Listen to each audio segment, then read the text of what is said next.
जय जगन्नाथ मो जीवन शैली गोटे नुआ अध्याय आपण मानक स्वागत। आज दिन सिलसिला स्टार्ट होता अटा मांडिया गुड़ आ कदलीर चकुली बनईकि मुझे पानी देकी बनई बट क्षीर देकी बनइले टे बढ़िया लगे।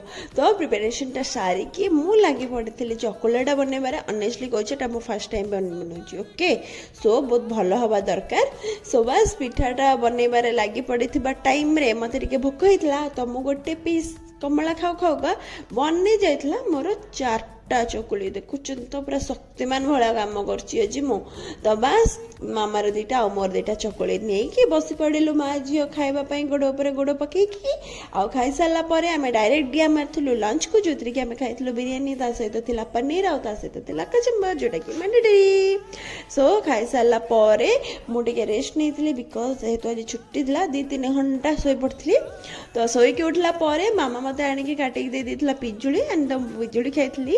बस आज भिडियो एतकी केमती लगे आपण मानक निहाती कहे भल लगी बहुत बहुत बहुत सारा भल पाइबा देदेवे। बाय।